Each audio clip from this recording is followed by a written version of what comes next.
같네. 한강 작품을 비판한 한충원 목사에 대해서 이게 이슈가 요즘 되는 것 같습니다. 그래서 김근수 선생, 내가 아주 존경하는 신학자잖아요. 그 가톨릭 신학자시고 신학자이면서 해방 신학자인 김근수 선생님이 책도 여러 권 쓰셨잖아요. 근데 그 책이 대부분 다 제가 가지고 있는데 이렇게 읽다 예수의 일생 이건 내가 그건 다 읽었는데 진짜 잘 쓰신 거예요. 그래서 너무 어려워 나한테 나 같은 신학 전공자도 아닌 사람한테 읽기에는 그 시간이 많이 걸려. 시간이 많이 걸려도 그걸 읽으면 좋은데 또 다른 게 기다리고 있으니까 더 급한 게.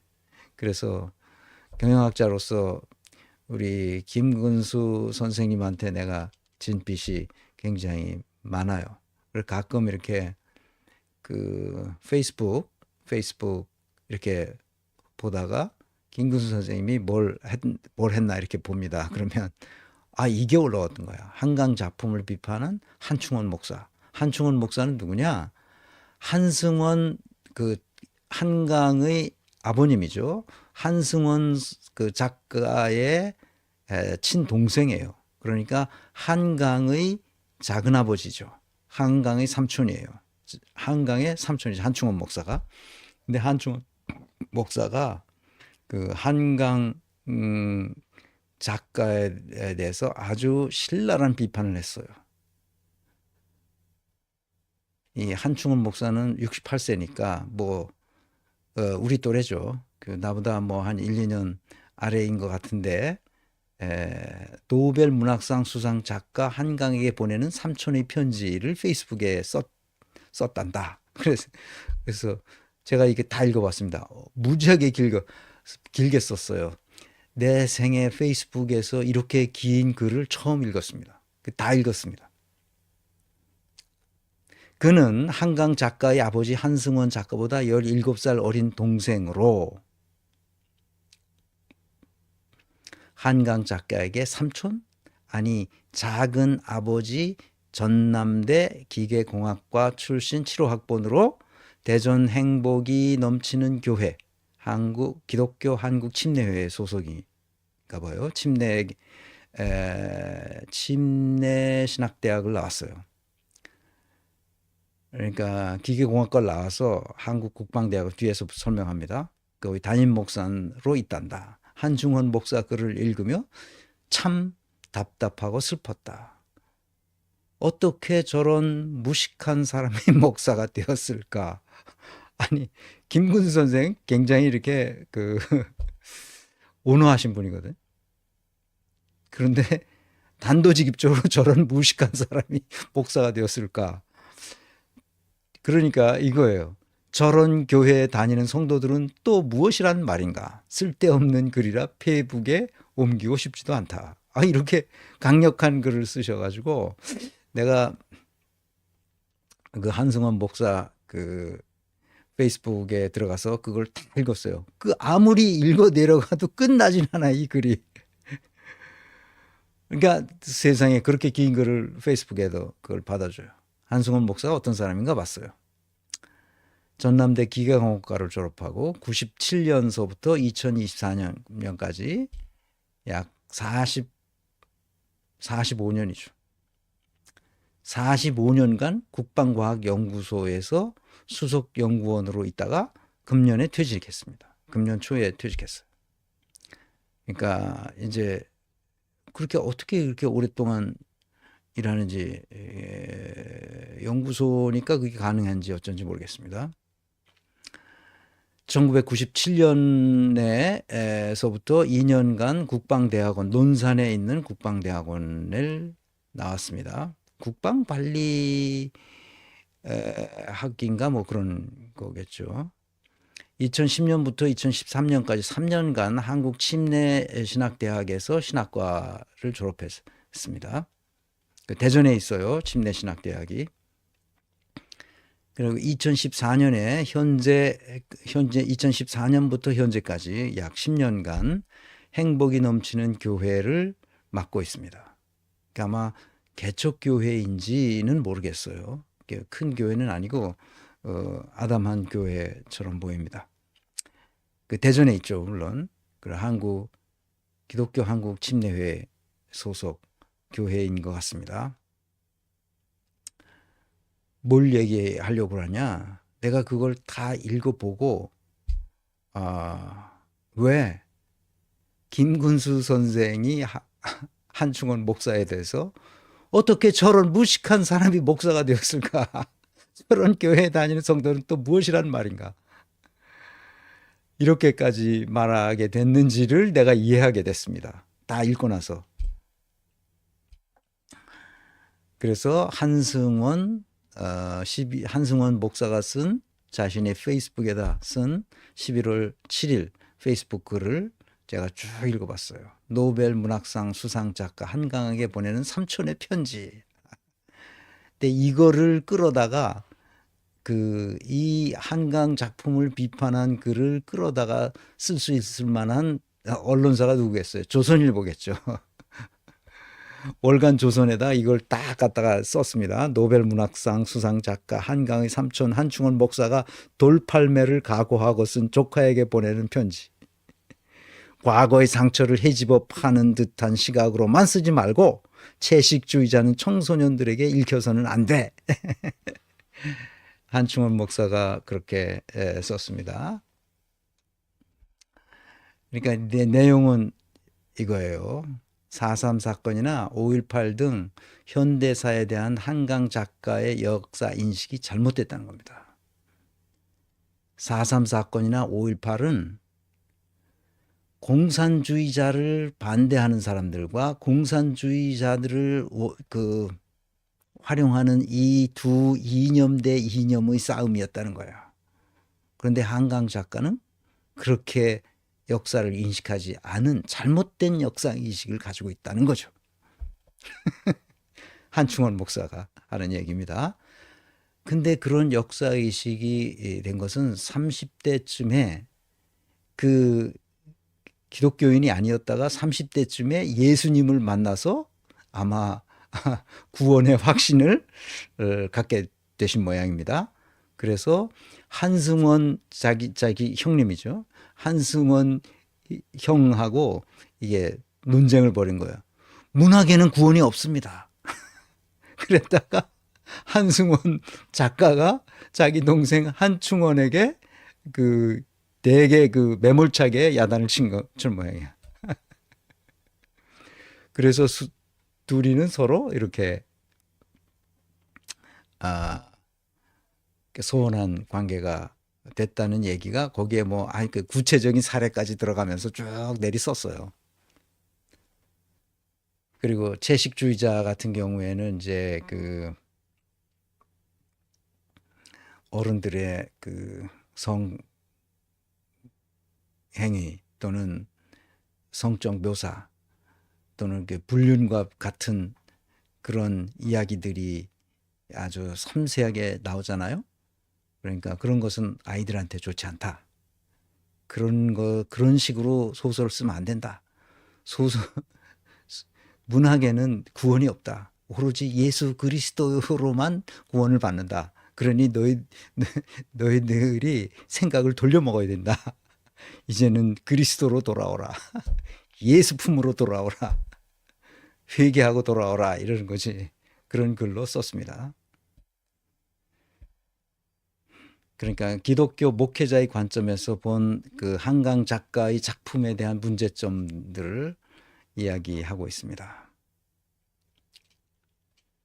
그러니까 한충원 목사라는 분은 아까 얘기했지만 신학교에 가서 3년을 공부해가지고 목사 된 사람이잖아요. 그 구원의 확신을 가지고 예수천당, 불신지옥 지금 그 이분법으로 지금 세상을 바라보는 양반이란 말이에요. 그러니까 문학은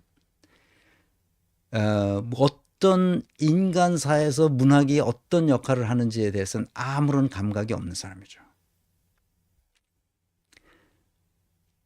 구약 성경도 문학 작품의 하나예요. 그것을 통해서 유대인들이 구원을 받는다고 생각을 한 거죠. 신약 성서도 예수 때에 그 제자들에 의해서 쓰여진 문학 작품입니다.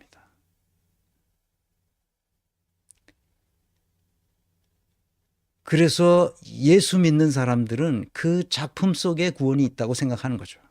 그런데 그것은 고대인들이 쓴 거예요. 문학은 이념을 넘어선 인간의 존엄성에 대해서 다루게 됩니다. 언제나 어떤 문학이든지 그것이 성서 문학이든 아니면 그 서사 문학이든 상관없이 모든 문학은 인간의 모습을, 인간의 다양한 모습을 서술합니다. 다양한 군상이 나타납니다. 그래서 나는 가끔 이렇게 그 잡지를 보다가 아 이건 좋은 소설이라고 추천해 준 게 있으면 그거를 가급적 보려고 합니다. 그래서 그 소설 속에 읽다 보면 언제나 어김없이 인간의 다양한 문제와 이 세계에 대한 인식 방법, 즉 해석 관점을 보여줍니다.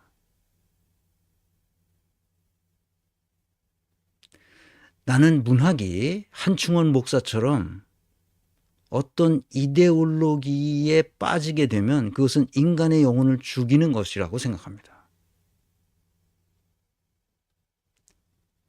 유럽의 문명 국가에서 성교육은 어떻게 일어나느냐?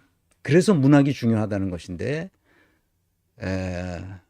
한충원 목사는 한국 사회의 전통, 그러니까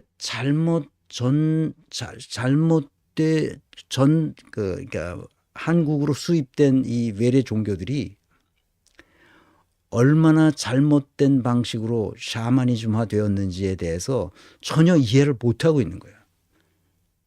우리 교단 신학교가 그것이 문제예요. 교단 신학교를 나온 사람들은 그것은 어떤 신학교든지 신학대학에서 출발해가지고 일반 대학으로 전환한 학교를 나왔든지 안 나왔든지 상관없이 도대체 우리나라에서 신학을 한 사람들의 공통된 특징이 있어요. 그것은 샤머니즘화 되어 있다는 거예요. 예수 믿어야 구원받는다. 예수 외에는 구원이 없다. 이렇게 말하는 거죠. 우리 어머니도 그랬으니까요.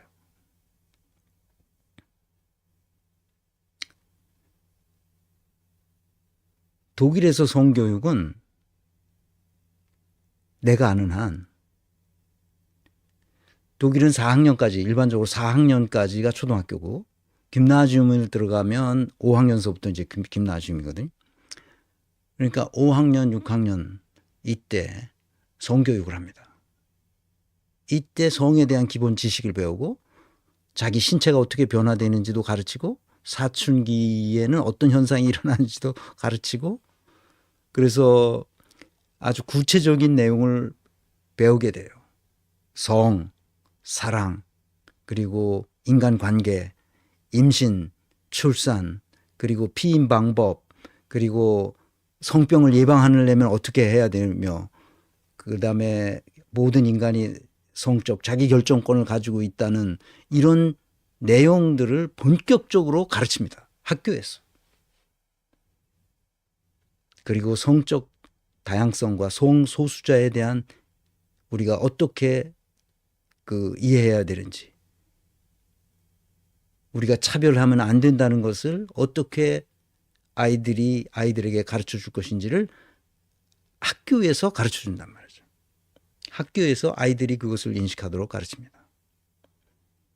차별하면 안 된다는 걸 가르치는 거죠. 다양한 성 정체성이 있다는 것도 포함되어 있습니다. 그래서 우리는 보다 개방적이고 수용적인 태도를 갖추도록 교육해야 되죠.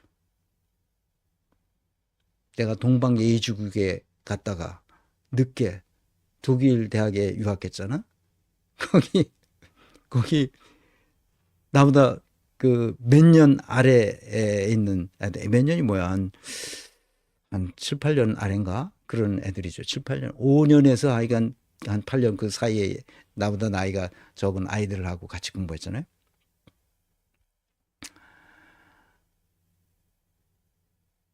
근데 다 집을 떠나서 나와서 살잖아요. 주말에 어쩌다가 부모님 집에 한번 가서 뭐 그 부모님이 만들어준 음식 잔뜩 먹고 여기 와서는 다 지들이 자취하거나 사 먹거나 이제 그러잖아요. 그러니까 자기 그걸 줄이기 위해서 다 동거하는 애들이 대부분이죠.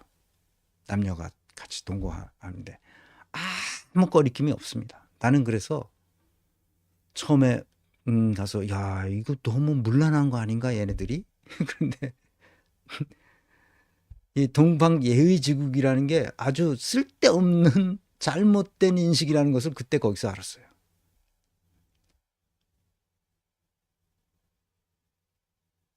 그러니까 한충원 목사는 지금 이 문명 국가에서 어떤 일이 벌어지고 있는지에 대한 이 관점 자체가 잘못됐어요. 이게 한국 목사들의 가장 큰 문제는 그 김근수 선생이 지적했듯이 너무 무식하다는 거야.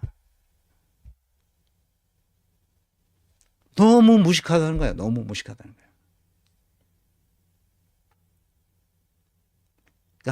그 기독교 목사들 한심한 작태는 이루 말할 수가 없어요.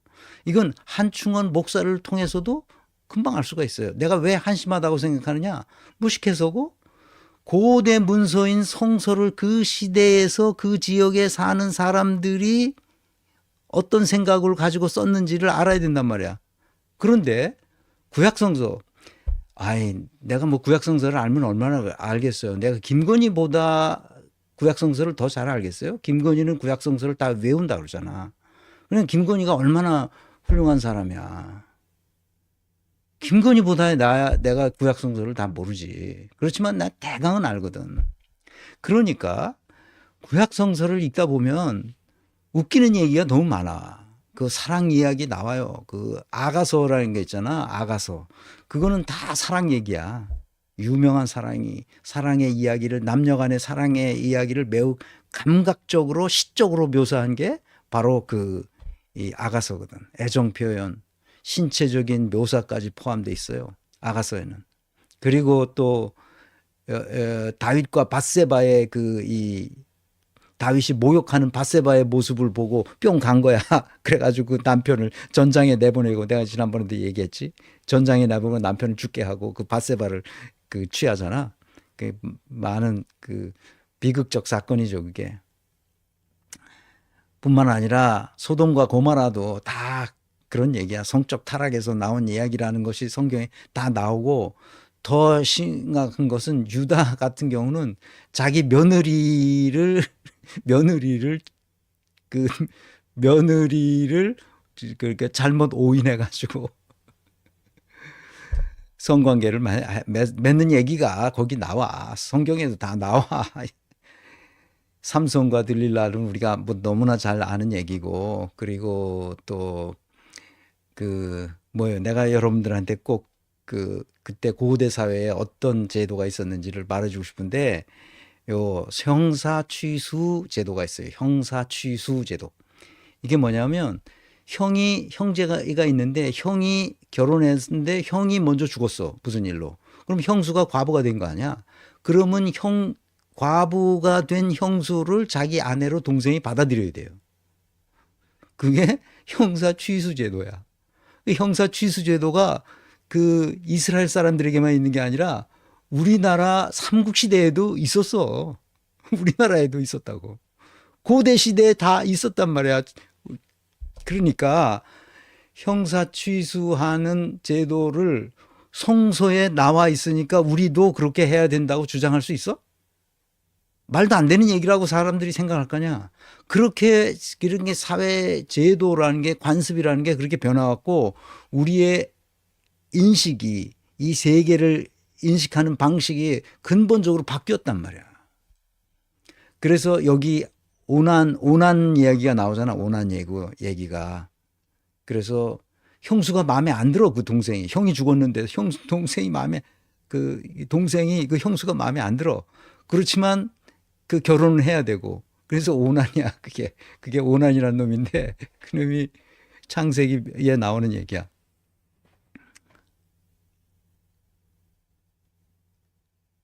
그래서 형수하고 결혼을 형식적으로 하는데, 그래서 그 성생활을 할 때 사정하는 것을 그 밖에다가 해.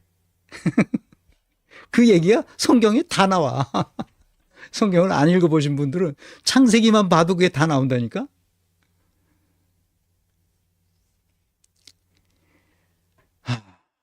뭐 김건희는 더 잘 알겠지. 구약 성경을 다 외운다니까.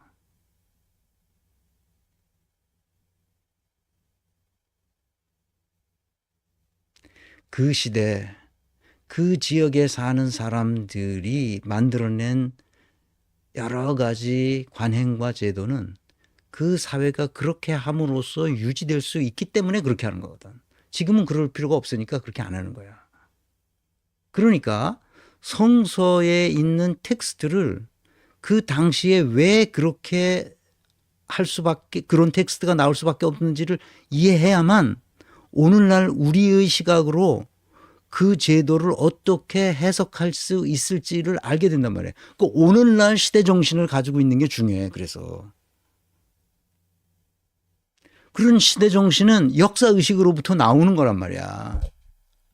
한충원 목사님, 정신 차리세요. 거기 천당 간다고. 아이고, 그 성도들 참 부끄럽다, 부끄러워. 예수는 하나님 나라가 너희 속에 임한다고 했어요. 너희 속에.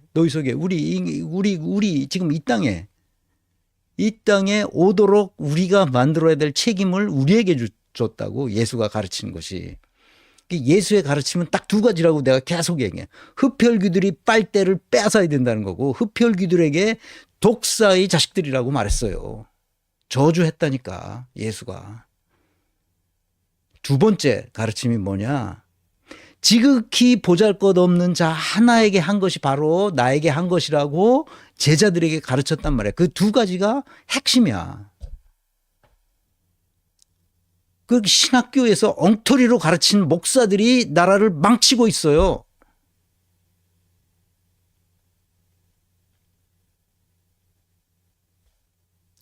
정말